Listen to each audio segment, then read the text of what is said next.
Hey, I'd like to welcome you to another episode of the Mission Matters Money Podcast, your source for all things money. My name is Adam Torres. You can follow me on Instagram at AskAdamTorres. Keep up with my book releases, book tour schedule, signings, all that other good stuff. Always love to connect with you there.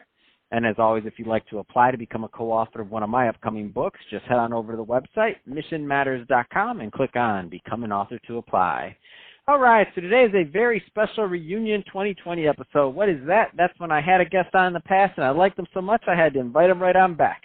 So today's special return guest is Sean Clark, and he's the Director of Financial Planning over at Centura Wealth Advisory. Sean, welcome back to the show.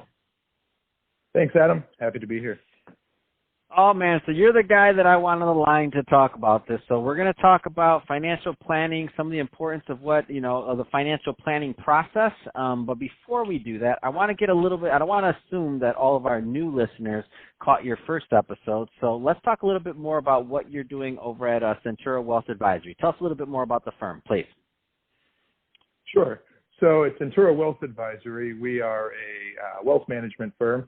We focus on both investment management and financial planning, primarily around tax planning and estate planning. We work with a lot of business owners and high net worth individuals and other folks who are kind of in different spots in their life. So we do a lot of planning and integrated portfolio management and investment management, focusing a lot on alternative investments and some unique opportunities out there. So, when it comes down to the financial planning process, I mean, there's different views on this. And in my mind, for those that have been listening to this for a long time, my background, almost 14 years in finance as an advisor, many of those years. And for me, it's always like the financial plan, I'm maybe being biased, is at the root of everything. Like you want that plan in place because that's like your business plan for businesses. What are your thoughts on kind of starting that process for those listening that maybe haven't gone down the path or are starting to go down that path? Sure. Yeah, it's a incredibly important part of the process, right? It's sort of the backbone, if you will.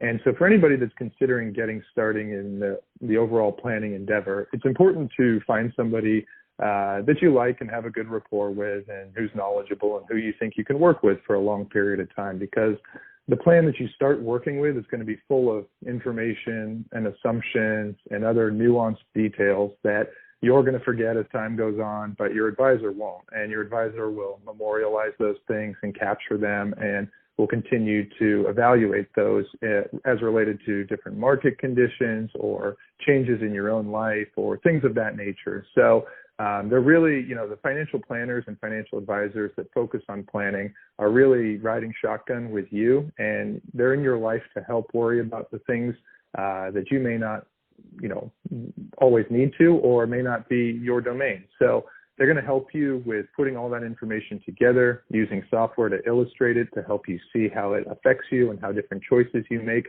could impact your well-being one way or the other.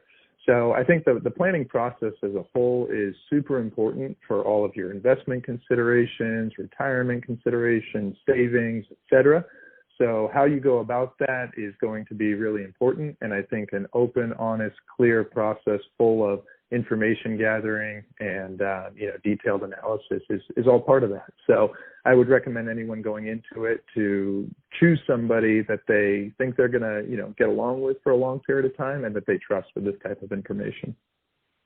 Let's talk a little bit about the components of a good financial plan. Now, obviously, it's going to vary, right? If somebody's just graduating college and they maybe don't have a lot of assets, then that's going to be a little bit more of a simpler plan, probably a little bit more on the thin side, versus maybe somebody that's a year out or 2 years out from retirement, maybe, and they've already accumulated a certain amount of wealth and they have a certain amount of complexity. That's going to be a thicker plan, in my opinion.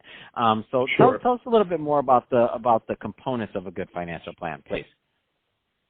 Certainly. So I think the components, like you've said here, they're based on where you are.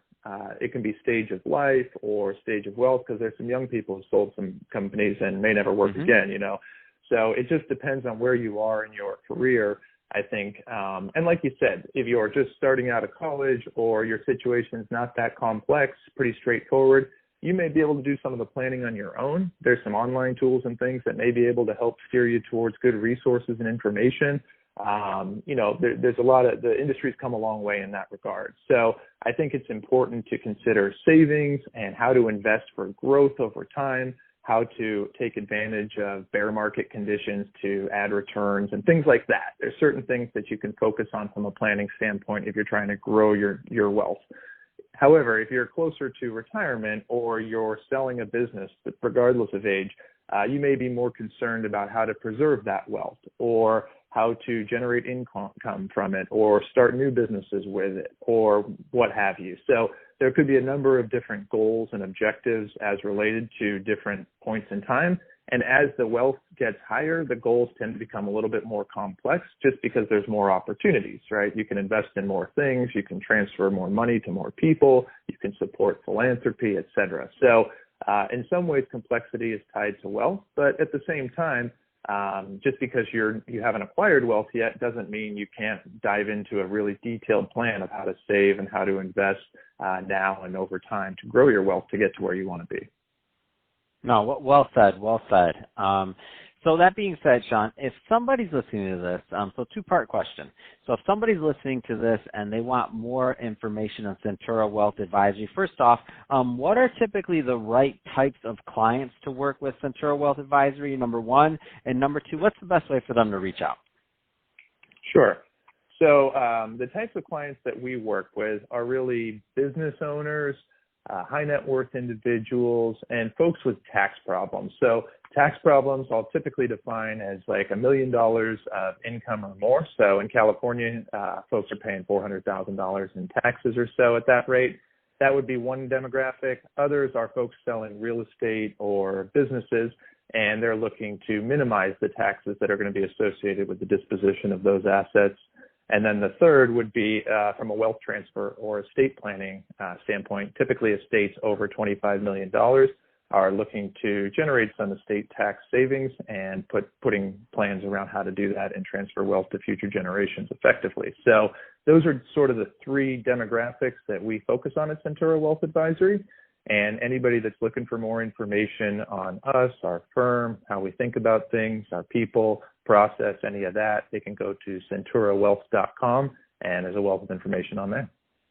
Fantastic. Well, hey, Sean, been great having you back on the show for this Reunion 2020 episode. Great catching up with you. Always love to hear your views on planning and what you have going on. And to the audience, as always, thank you for tuning in. Hope you got a lot of value out of this. If you did, don't forget, subscribe to the podcast. If you're watching this on our YouTube channel, Mission Matters Money, definitely give us a subscribe there, but also leave us some comments in the video. I mean, I'd love to know your views on planning and what kind of things you're working on. And Sean, thanks again for coming back on the show.